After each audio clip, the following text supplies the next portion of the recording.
അതിരടിയിലെ രണ്ടാമത്തെ ഗാനമാണ് ഇപ്പോൾ സമൂഹ മാധ്യമങ്ങൾ കീഴടക്കുന്നത്.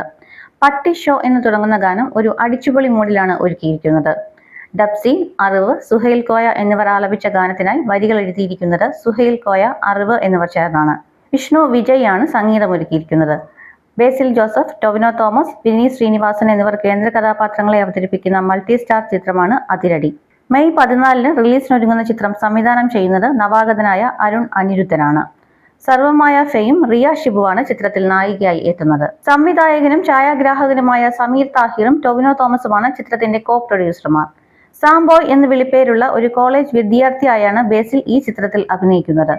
ചിത്രത്തിന്റെ ഫൺ എന്റർടൈനർ മോഡ് പ്രേക്ഷകർക്ക് പകർന്നു നൽകുന്ന രീതിയിലാണ് ക്യാരക്ടർ പോസ്റ്ററുകളും ടൈറ്റിൽ പോസ്റ്ററും ടീസറും എല്ലാം ഒരുക്കിയിരിക്കുന്നത്. മിന്നൽ മുരളിക്ക് ശേഷം ബേസിൽ ജോസഫും ടൊവിനോ തോമസും മുഴുനീള റോളിൽ വീണ്ടും ഒന്നിക്കുന്ന ചിത്രം എന്ന നിലയിലും ചിത്രം പ്രേക്ഷക ശ്രദ്ധ നേടുന്നുണ്ട്. ബേസിൽ ജോസഫ് ഒരുക്കിയ മിന്നൽ മുരളിയുടെ രചയിതാക്കളിൽ ഒരാളായ അരുൺ അനിരുദ്ധന്റെ സംവിധായകനായുള്ള അരങ്ങേറ്റ ചിത്രമാണ് അതിരടി. മിന്നൽ മുരളിക്ക് ശേഷം ടൊവിനോ തോമസ്, ബേസിൽ ജോസഫ്, സമീർ താഹിർ, അരുൺ അനിരുദ്ധൻ എന്നിവർ വീണ്ടും ഒന്നിക്കുന്ന ചിത്രം എന്ന പ്രത്യേകതയും ഇതിനുണ്ട്. ഓൾസൺസ് കറിയ, അരുൺ അനിരുദ്ധൻ എന്നിവർ ചേർന്നാണ് ചിത്രം രചിച്ചത്. മലയാളം കൂടാതെ തമിഴ്, തെലുങ്ക്, കന്നഡ ഭാഷകളിലും ചിത്രം പ്രദർശനത്തിനെത്തും.